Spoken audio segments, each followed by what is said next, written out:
do que nós já falamos. Vamos retomar nossa segunda parte da manhã do nosso curso. O que a constelação familiar sistêmica pode fazer para você? Vocês já começaram a entender algumas coisas, né? Sim, alguns de vocês já entendiam algumas coisas. E alguns de vocês entraram em contato com algo mais. A nossa alma tem um chamado. Pergunta: qual é o chamado da sua alma? Para onde você está indo?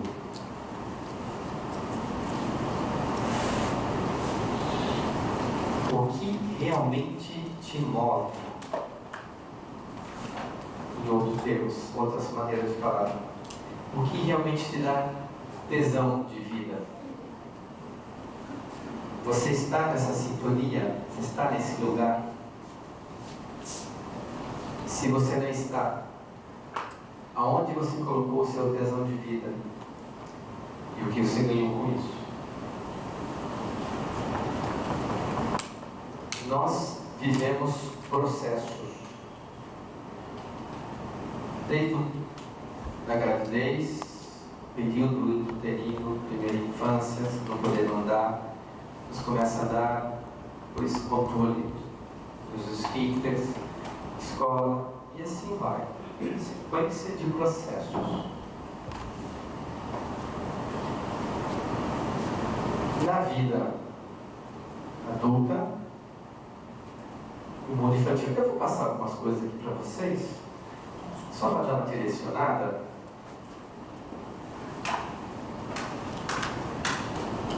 Ficou bom assim? Se alguém dormir, vou jogar isso aqui, ó. Só vou dormir.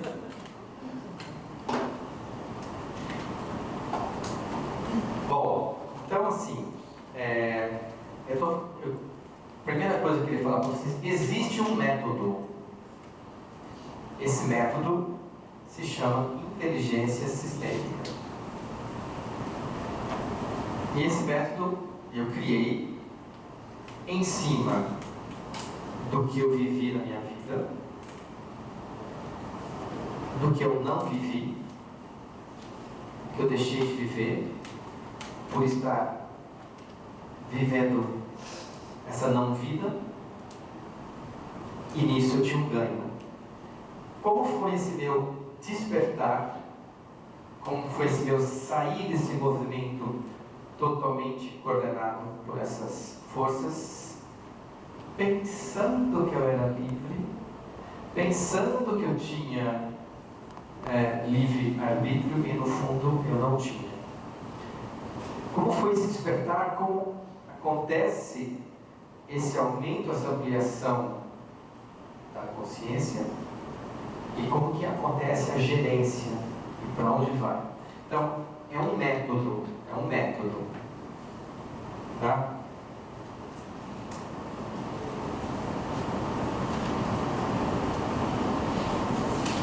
Tudo tem história.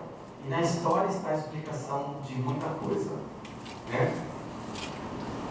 Existem duas histórias. Quantas?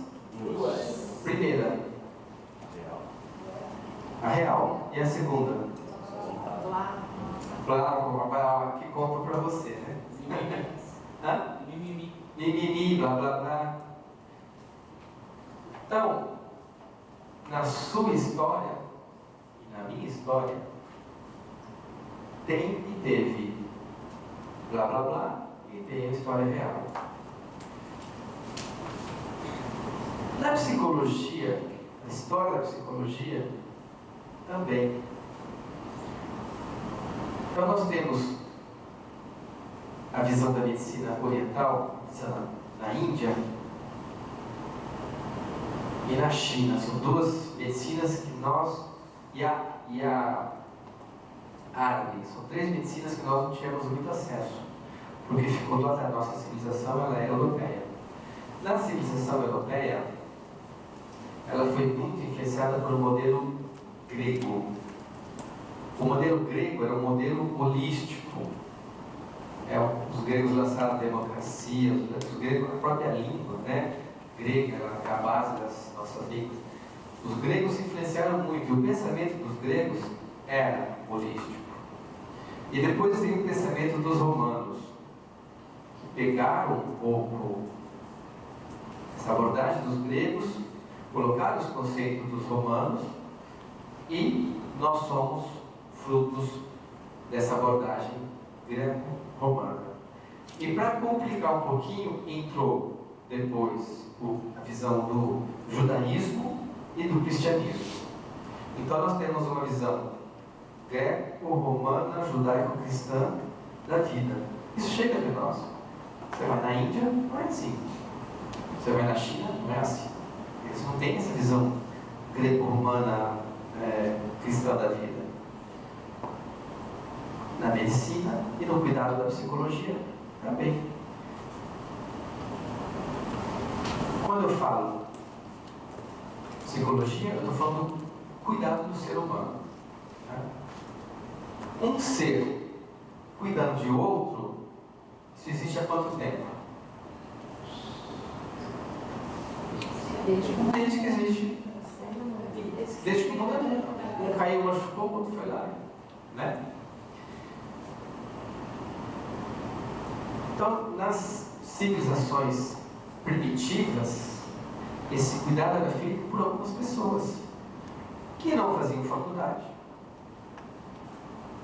que tinham acesso a um conhecimento que era transmitido oralmente. E, fundamentalmente, até 1500, o ser humano não era esquartejado.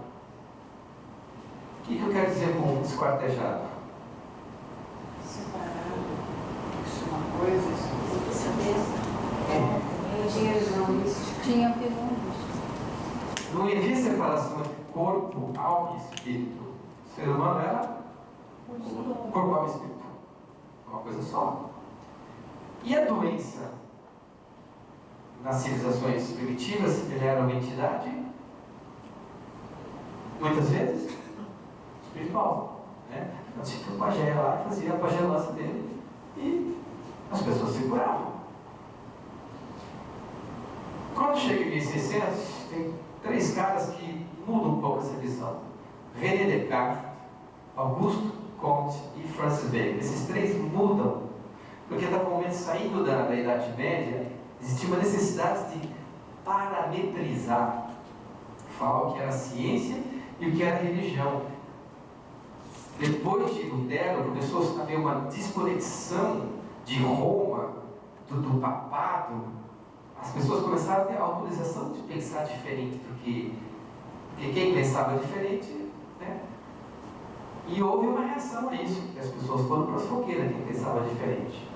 Mas demorou 150 anos, muitas pessoas foram queimadas, muitas.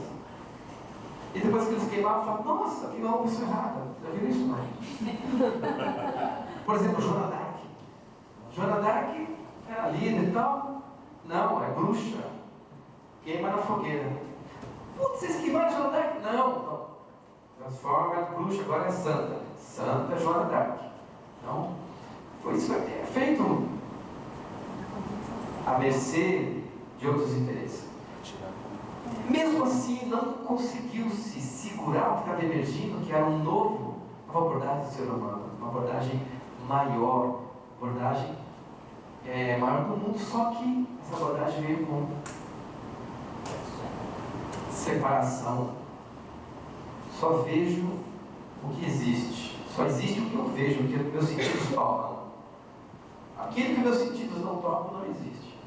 Então aí se separou o homem, o ser humano, virou só corpo. Essa visão cartesiana que hoje tem na medicina, que tudo é a doença, tem que fazer um exame, tem que fazer um raio-x, depois fazer um ultrassom, depois fazer uma ressonância, fazer uma biópsia. A doença está aqui, aqui. Olha só, o bichinho está aqui. Hello? Né? Isso não tem sentido numa visão sistêmica. O ser humano, nós vivemos num campo de almas. Nossas doenças expressam sentimentos, emoções antigas como nossas. Só essa medicina ela está desconectada de uma realidade biológica. Biologicamente falando, nós somos matéria e energia. Tá? Então existe a medicina da matéria e existe a medicina da energia. Na história da psicologia humana, no final do século XIX, o Freud começou a observar e ele teve a ousadia de trazer de novo o emocional fazendo parte do ser humano, que até ali não existia. Só que ele entrou como mais uma parte, ainda segmentado. Né? Então, bom, então assim que algumas pessoas chegam e falam, acho que você precisa de terapia. Você acha que eu estou louco? Não precisa falar, fazer terapia é só para louco, né?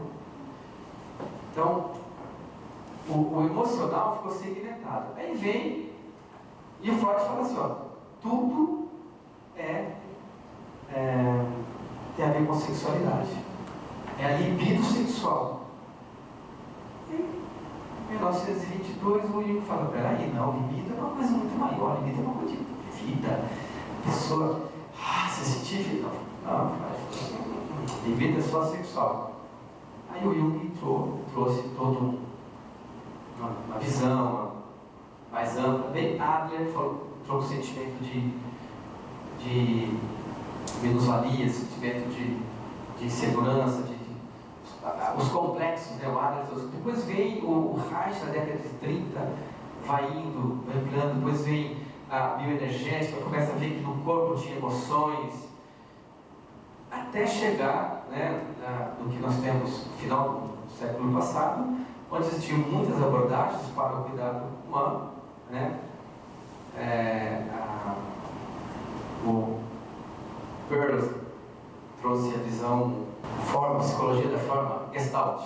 Depois veio o Moreno na década de 50 com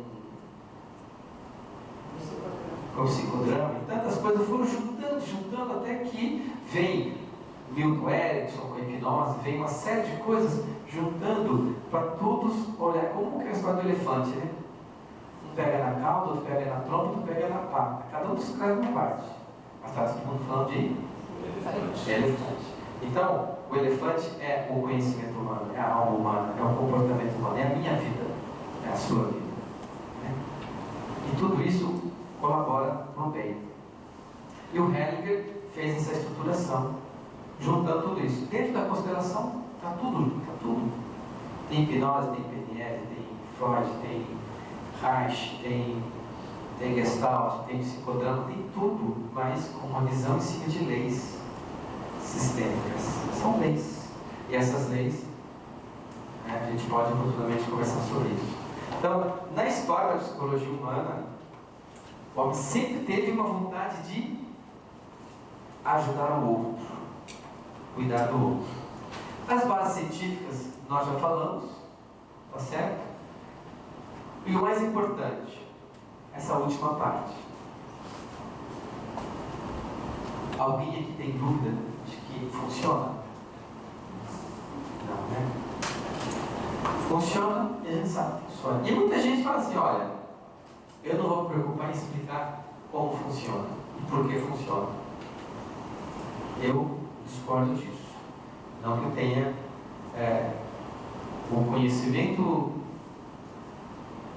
de todas as coisas, mas eu acho importante, se eu faço algo, saber como que aquilo funciona.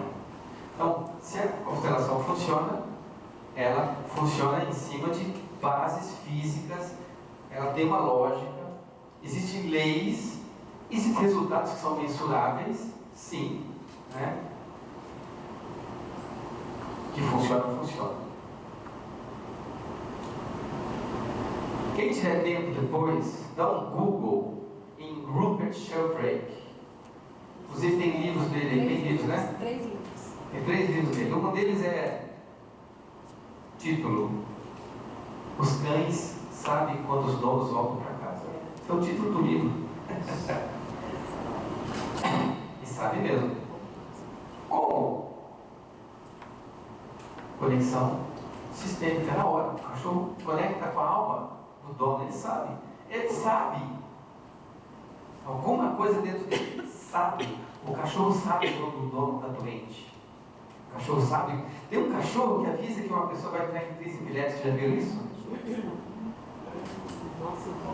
Ele fica perto da pessoa. Ele sabe quando o dono vai entrar em crise epilética e ele vem e avisa. Ele é treinado? Sim. Ele é treinado para isso. O cão guia. Ele fica na casa da pessoa.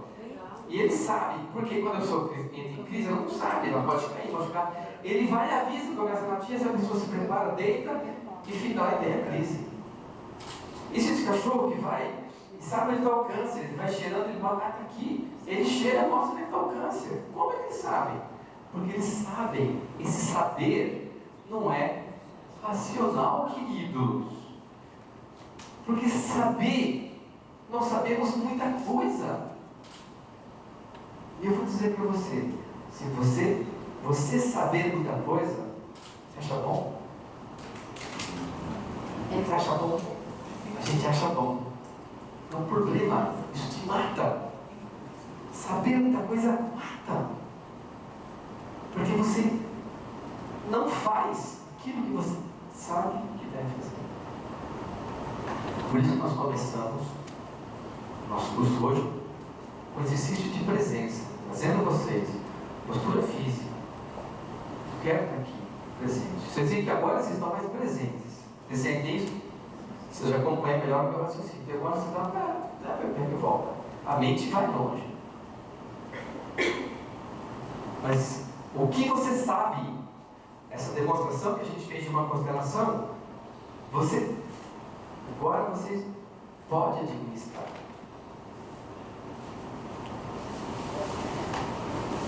Existem vários tipos de inteligência. A primeira inteligência foi descrita também no começo do século passado, onde começaram a se fazer testes de coeficiente de inteligência, os chamados testes de QI. E começaram a ver que certas crianças tinham QI, sabiam maior do que outras. O que eles fizeram? Eles pegaram essas crianças que tinham QI maior, separaram médio QI e baixo QI. Acima de 100, 100 e menos de 100. E vamos observar esse pessoal. Para a surpresa desses pesquisadores, passados-se 20, 30 anos, e a expectativa era que esse grupo que tivesse um QI mais alto se desse melhor na vida, né? O se dar bem na vida foi igual os três grupos. Aí você fala, peraí. Isso foi uma crise, né? Isso já foi na década de 40, 50, onde começou já se ver que QI não era tudo, que até ali eles faziam QI para entrar no exército, faziam tudo, faziam variação de QI. Como se fosse uma grande coisa. E você vê pessoas com alto QI, como Einstein, como Thomas Alva Edison, foram considerados o quê? Loucos ou se ajustado. O diretor da escola do Edson mandou uma cartinha para a mãe. Vocês conhecem essa história lá? Cartinha da mãe? O seu filho é incompetente, ele é burro, não consegue pedir por favor de mandar de volta da escola. Ela leu isso e falou o que para ele? Mamãe, está aqui a cartinha. O diretor falou: meu filho, você é tão inteligente que você não está à altura de poder acompanhar os alunos dessa aula. Nós vamos fazer aula à tarde e você vai muito mais rápido que eles. Sabedoria da mãe, né? Isso é incrível. A mãe que acredita no filho sem super proteger, né? E realmente o cara tinha. Então, QI é uma coisa, inteligência racional. Aí surgiu o conceito de inteligência emocional, que é você administrar as emoções. Agora, eu trago o conceito de inteligência sistêmica, que é a conexão da sua alma com o teu sistema familiar. E nisso há uma inteligência que transcende a lógica. Porque se você tiver como mulher conectada com uma antepassada sua, que não pôde expressar a feminilidade dela, você pode ter uma vida de infertilidade, não ter filhos, ou ter doenças como endometriose, ou outras, que vão trazer para você uma infertilidade com essa conexão. E isso é inteligência sistêmica, que funciona sem o seu controle, sem a sua ciência, e vai funcionando. Pior que isso, se tiver alguém, só do passado, que teve doença mental, suicídio, você vai começar a ter pensamentos suicidas e pode ter o risco de um suicídio ou não viver uma vida por causa disso. Então, a inteligência sistêmica, ela pode estar ajustada positivamente falando ou negativamente falando. Ela vai trazer prejuízos ou benefícios. E essa inteligência sistêmica, ela pode ser desenvolvida. Ela pode ser melhorada. Ela pode trazer justamente isso, que é o tema que vocês viram lá fora, que é racionalizando a emoção. O entendimento das suas emoções, o entendimento das suas reações. Ou emocionando a razão. Trazendo um componente para juntar coração e mente. Eu diria que falta uma parte, que é a parte instintiva. Nós temos 3 segmentos bem distintos. Cabeça, caixa craniana, o que tem aqui dentro? Cérebro, razão. Bacia, o que tem aqui dentro? Instinto. E no meio? Emoção. Como que essas duas se comunicam? Pela coluna. Coluna sobe e desce informação. Daqui para cima, de cima para baixo. E a emoção modaliza. A emoção regula, controla esse fluxo. Então você sente alguma coisa aqui instintivo, passa da emoção, segura, opa, não vai para mim. Sente uma coisa, uma razão, não desce, entendeu? Então a emoção, ela modaliza. E a emoção, ela está conectada com a sua inteligência emocional, que tem a ver com a sua inteligência sistêmica.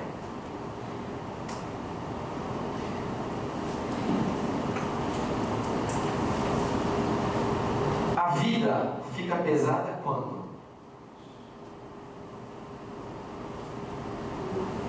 Quanto mais você vivendo, você está com presença. E quando você vive para atender expectativa dos outros. Desculpa a expressão, mas é foda demais. É um desperdício de vida viver pensando o que os outros vão pensar. E a gente faz isso automaticamente, natural, sim, o tempo inteiro. Tranquilidade está conectado com uma sensação chamada paz. A paz é quando você está em harmonia com você, com a sua essência, com o seu momento, com as pessoas que te cercam. Você está alinhado com aquilo que você faz, com o que você deixa de fazer, com a sua aceitação, alinhado com os seus antepassados, alinhado com o país que você vive. Você está em paz. Você está tranquilo. E não depende do que você tem. Não depende se você está onde você está. Não depende de questões. É dentro. É dentro. Mas não importa. Qualquer coisa que tenha você em paz, está em sintonia. Amor próprio. Amor próprio. Você nasce com amor próprio? Não. Porque você nasce pensando que você é sua mãe. Até 2 anos, seu amor próprio é 0. Aí você começa a se desprender disso e vai indo cada vez mais, aumentando seu amor próprio. O problema é que você mora, se você tem muito amor próprio, você vai deixar de ser o projeto que a sua mãe idealizou para você. E aí vem um problema. Você vai ser rejeitado. E a criança não consegue lidar com isso. Então ela abre mão do amor próprio e se torna o projeto que a mãe pensou. Daí depois é uma vida inteira para resgatar. Mas a gente perde muito. Prosperidade. Prosperidade é um conjunto. Prosperidade financeira tem a ver com realização profissional. Tem gente que ganha dinheiro e perde dinheiro. Tem gente que recebe dinheiro. Eu tenho uma paciente, ela tem 32 anos, e a queixa dela é que o marido dela não tem interesse sexual nela. Assim, esse ano a gente transou 2 vezes. Legal, e aí? A vez cada 6 meses. E ela assim, por causa de muita insistência minha, se não fizer nada, ele não. Eu falei, mas como é que ele está com a vida? A vida dele é tranquila. Como é que é a vida dele tranquila? O que ele faz com o trabalho? Ele não trabalha. Como assim? Ele vive de renda. O pai dele deixou um monte de coisa para ele, ele vai viver de renda. Aí eu, não. Automaticamente me pergunto, como uma pessoa dessa descobre a força dela? A força que ela tem, a força de homem. Como que ela descobre? Não descobre. Está tudo muito fácil. Ela não vai saber. Você descobre a sua força na oposição, na luta, na batalha. Então, é mais uma questão dele. Gerência da própria vida, já falamos, né? Em cima de conhecimento, em cima de consciência. Novos hábitos. Entra um aspecto chamado mente. A mente faz você criar novos hábitos. Isso a gente pode desenvolver. Mudanças positivas. Todo mundo quer que alguém faça por você. A gente quer que caia, né? Mas requer mudança de hábitos. Compreensão e aceitação dos outros. A gente quer isso mais fácil de receber do que dar compreensão e aceitação. É difícil aceitar as pessoas do jeito que são. É difícil. É difícil aceitar a situação. Você está vindo aqui, né? Você está falando, não consegui estacionar. Aí você começa a brigar com a situação, porque não é o jeito que você queria. É difícil na hora. A primeira coisa que eu digo coisa nova, é difícil aceitar que o dia está chovendo. É difícil aceitar que a gente não pode ir numa coisa. É difícil aceitar. Porque a gente está preso naquilo que a gente quer. No conhecido. Né? Mas quando eu me abro, opa, talvez não seja para eu ir. Né? Começa a existir outras possibilidades. Compreensão e aceitação de si mesmo, essa é a mais difícil. Não é? Se aceitar do jeito que você é. Pergunta: em qual processo você está envolvido? Em qual processo? Para onde você está indo? O que você está fazendo com o seu tempo, com a sua vida, com a sua energia? Como você vai estar daqui a 20 anos? Aonde você vai estar? E a última pergunta, mais cruel: o que hoje você está fazendo que vai ser importante para você daqui a 100 anos? O que hoje você está fazendo que realmente tem uma importância espiritual para o seu segmento, para a sua continuidade, para a sua vida? Onde, né? Como que assistir séries de TV, quanto que isso muda alguma coisa na sua vida daqui? Esse tempo de Instagram, como que isso muda alguma coisa realmente? Como que a gente, o que eu gasto, onde invisto a minha força? Energia, tempo e dinheiro. Onde eu invisto isso? Entrar nesse processo é entrar num liquidificador. Primeiro, as pessoas querem mudar coisas na vida delas sem aceitar e sem entrar. É o que eu chamo de entrar na piscina.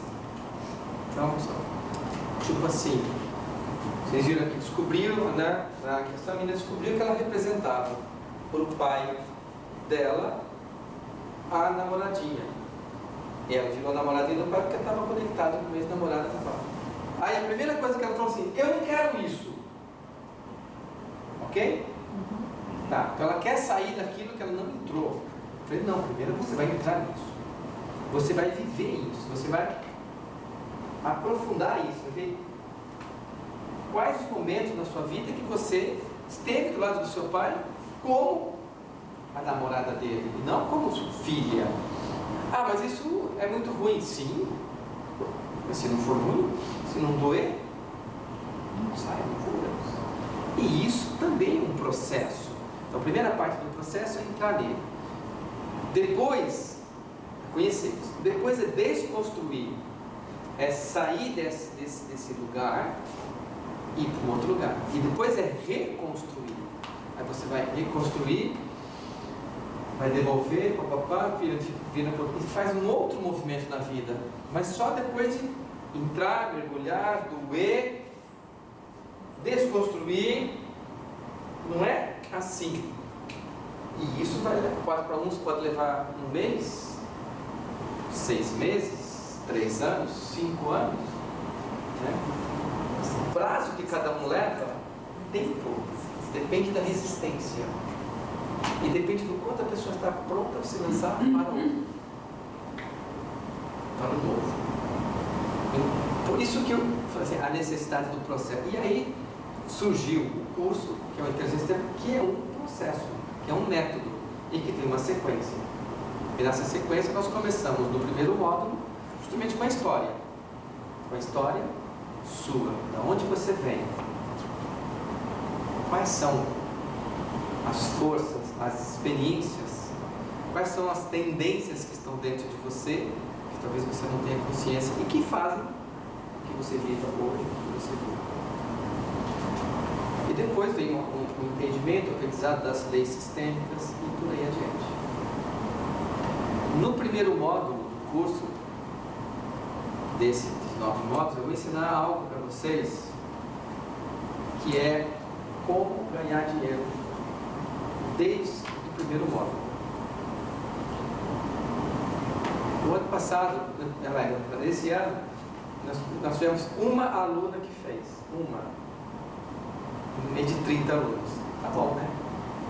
O que aconteceu? Ela falou, seguiu o método. Siga o método. Hoje em dia ela paga o aluguel de uma casa com a dica que eu dei no primeiro módulo. E essa casa ela alugou e montou uma clínica. Tá? Porque começou do simples. Não precisa saber muito. Aquele tanto que você sabe é pouco para você? Pode ser, a gente sempre pensa que é, né? Mas para quem não sabe nada, é muito. Quantos números existem entre 1 e 0? Muitos. Muitos? Não, muitos não. Infinitos. Infinitos. Quanto que 1 é maior do que 0? Infinitamente maior. Então, qualquer coisa que você sabe, para quem não sabe nada, é infinitamente maior. Isso é eu ensino como transformar isso em transformação de vida de pessoas, que é uma necessidade que vem da alma do ser humano, tá?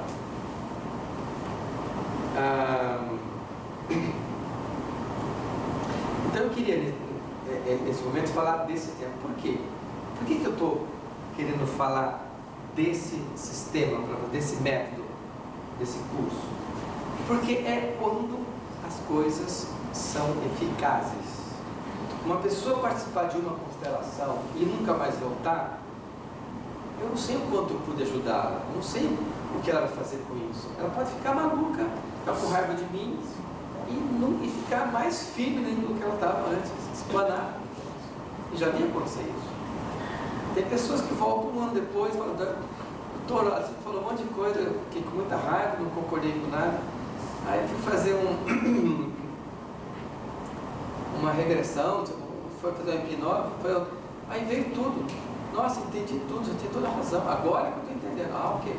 Então, quando a pessoa não entra nesse processo, esse conhecimento ele se perde numa energia de transformação. Repito, isso não é intelectual. Não basta conhecer. Não basta você ver o que está acontecendo. Perguntar, tudo bem. A pergunta que ela sabe que era namoradinho do pai está resolvido? Sim? Não. É o primeiro passo. Tem uma sequência. Então, a sequência é isso. Então, o curso ele tem essas duas abordagens, duas finalidades. A primeira, você conhecer-se a si mesmo. Você saber disso tudo que você está vivendo, da onde vem. Segunda parte, você em relação aos outros. Como agir, inclusive profissionalmente. Como se tornar um constelador. Curso é um curso de formação, de capacitação. Pessoas que nunca pensavam, né, fazer constelação, estão fazendo constelação, estão virando consteladores. Né? Tem gente que junta, por exemplo, advogado, junta conhecimento e começa a usar. Né? A educação, a pedagogia sistêmica hoje, ela tem até cursos de pedagogia, né? Mas ela é uma forma de você olhar para o ensinamento, para as famílias, para as crianças. É muito vasto, mas só faz sentido você usar aquilo que você usa, aquilo que serve para você. Se não fizer sentido para a sua alma, você não vai. É que nem o cara que vai vender uma coisa que ele não compraria. Ele pode falar, decorar, não passa energia. Não passa, porque ele não acredita no que ele está. Não adianta, né? É que nem, não sei se tem um bancário aqui, tem gerente de banco tenta vender aqueles planos de capitalização. Tá certo? Não adianta, ele tenta vender aquilo, mas ele não acredita mais naquilo. Não adianta. Então, a experiência sua é fundamental nesse processo. Ok? Então eu queria agora, se vocês concordarem, o que nós temos de alunos? Nós temos 1, 2, 3, 4 alunos. O que a gente poderia fazer agora? Você da outra turma, né? Não, então temos 2 alunos aqui da outra turma também. Então vocês podem ajudar. O que eu proponho foi a gente fazer um círculo, uma mesa redonda, e vocês fazerem perguntas para eles, que eles possam responder algumas coisas. O que vocês acham? Legal? Tá. Antes de fazer perguntas para eles, eu queria abrir para perguntas para mim, do que eu falei até agora. O que você não entendeu? O que você gostaria de saber? Tem alguma pergunta que você gostaria de fazer?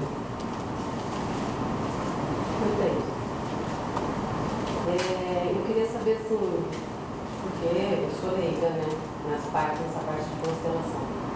Como que é visto e se você acha que existe esse processo todo para depressão, suicídio você falou um pouco, e abuso sexual? Tá. Às vezes são relacionados. A depressão se segue ao abuso. O abuso sexual ele é uma parte, a ponta do iceberg. E ele é tido como o grande vilão das coisas. Minha concepção é diferente. O pior abuso que existe é o abuso existencial. É quando a criança existe para preencher algum vazio dentro das mães, ou dentro dos pais, ou dentro de ambos. É quando uma criança tem uma função de manter um casal unido. É quando uma criança tem a função de ter problemas e doenças para que aqueles pais continuem casados. Essa é a pior forma de abuso, porque ela é sutil, ela é não assumida e ela é envolta dentro de uma lama de culpa. E essa criança vai levar isso para a vida toda sem ter essa clareza. dentro desse abuso surge a possibilidade do abuso sexual, né? O abuso sexual, ele é mais frequente do que se imagina. Sim. Estatísticas mostram que mais de 70% das mulheres e mais de 15% dos homens passaram por alguma situação de abuso sexual antes dos 10 anos de vida, em qualquer situação. É muito grande. Mas o abuso sexual, ele é apenas uma parte desse quadro maior que foi montado, que é o abuso da pessoa. O que significa uma criança ser abusada? Como eu falei, uma criança existir para unir o pai e a mãe. Significa que ela não vive a vida dela. Significa que ela abriu mão do amor próprio. Significa que ela tem prazer em não viver a vida dela. E ela tem prazer de poder ajudar a mamãe. Ela sente prazer em abrir mão. Se puder, se a mãe ficar doente, ela decide morrer no lugar da mãe, por amor. Então, essa criança, em algumas situações que tem a ver entre uma mulher e um homem, entra como peça usada. E muitas vezes esse abuso, chamado sexual, ou pelo pai, por um tio, qualquer outra pessoa, ele tem o conhecimento e a permissão da mãe, na maioria das vezes. Quem passou por situação de abuso sabe que a mãe fez vista grossa. Ok? Então, existe uma função para o sistema do que está acontecendo. E primeiro, e segundo, todo abusado precisa de um abusador para existir. Então eles se complementam. Em algumas vezes, e a gente estudando depois, é um dos temas do curso, que é o triângulo dramático de Kahneman, que é a junção do salvador, da vítima e do abusador, do algoz, do perpetrador, e nesses três é um triângulo. A vítima e o abusador, né, e o salvador. Muitas vezes a criança, ela não é a abusadora, ela é a salvadora do casal. E ela entra às vezes no lugar da mãe, para que esse pai não vá embora arranjar uma outra mulher. Ela entra às vezes no lugar da mãe, uma mensagem telepática que essa mãe fala: ó, filhinha, papai está indo embora, só que ela quer ficar sem pai não. Então, ó, faz com que ele fique aí. Isso tudo dentro de um sistema inclui a figura da mãe também, ou de outras pessoas, às vezes de avó, de avô. Então, uma coisa muito maior do que simplesmente um tarado, aloprado, desajustado emocionalmente, e uma criança que estava ali, né? É muito maior que isso. É um sistema que precisa de algo que aconteça. Ok? Então, a depressão é a dificuldade que nós temos de lidar com o quê? A realidade. Eu não aceito a minha realidade. Eu não aceito que eu não tenho tanto de dinheiro que eu queria ter. Eu fico triste porque eu não tenho tanto dinheiro. Eu não aceito que eu não tenho, sei lá, que eu não moro no país que eu queria morar, que eu não tenho a vida sexual que eu queria ter, que eu não tenho... Enfim, eu não aceito. Está chovendo, tenho depressão. Quero mudar. Tem que estar fazendo sol. Para eu ser feliz, tem que estar fazendo sol. Está chovendo, estou triste, fica escuro. Essas nuvens aí, não posso sair na rua. Ok? Então, o não aceitação gera tristeza, e essa tristeza profunda gera uma depressão. Eu desconecto da vida, da minha vida. Então, você acha que não tem uma conexão com aquilo que você estava falando no começo? Com os antepassados, com aqueles genes que vêm, essa depressão? Por exemplo, minha mãe, minha avó, todo mundo tem depressão, eu tenho. É o mal do século. Né? Você acha que tem essa conexão? Tem. E a partir do momento que você conecta com isso, então, por exemplo, quem estava lá no consultório viu recentemente, fiz uma constelação de um menino de 10 anos com autismo. O pai dele começou a falar com 5 anos. Esse menino não falava nada até 5 anos. O tio dele não falava assim. o avô se suicidou enforcando. E esse enforcamento do avô causou uma repercussão em todos. Então, assim, é uma dificuldade de falar, uma dificuldade de conectar. Então, a partir do momento que você traz à tona, assim, aumenta a gerência, aumenta a chance de você mudar o que está acontecendo. Depressão é uma não aceitação da realidade, por desconhecimento ou não. Ou por amor ao meu antepassado, é você deprimido também. Ou eu vou me suicidar como eles, que é o mais grave da depressão. Consequência.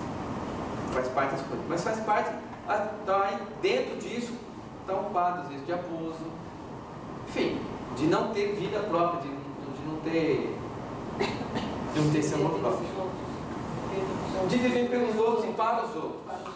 E aí chega uma hora que você fica com o saco cheio disso e começa a ficar deprimido. E você não tem opção interna, já é isso. Você está dentro de uma gaiola, você não sabe onde está a porta, a janela. Você não sabe o que fazer. Por isso que eu falo que é um processo. Você falou que o teu método que você desenvolveu foi inteligência sistêmica, né? Porque, pelo que eu vi, pelo que eu andei conversando com algumas pessoas, algumas informações que eu tive, parece que as pessoas, os consteladores, as pessoas que trabalham com constelação, eles acabam desenvolvendo um determinado método, um jeito de trabalhar com constelação, né? O criador foi o Bert Hellinger, né? Nesse curso que você vai dar, o que você prioriza para uma pessoa fazer um curso desse e conseguir ser um constelador? O que para você, o que a pessoa precisa saber em termos de ou constelar com pessoas, ou constelar com bonecos? Claro que eu não vou pedir para você dar toda a programação do curso que já está lá, né? Mas o que seria? O que a gente precisa saber de teoria, de fundamentação, de postura? Como você falou, tem que ter um olhar, tem que saber se as pessoas que estão representando não estão atrapalhando. Qual que compliquei? Não, eu entendi o que você quer dizer, mas uma resposta complexa. Mas fundamentalmente, o que o curso te dá é conexão com as suas raízes. Tá. Conectar com as raízes significa primeiro olhar. O primeiro olhar, ele é seguido de julgamento, de rejeição. Então, a experiência dela, você falou lá, entrou no lugar, aí eu julgava minha mãe.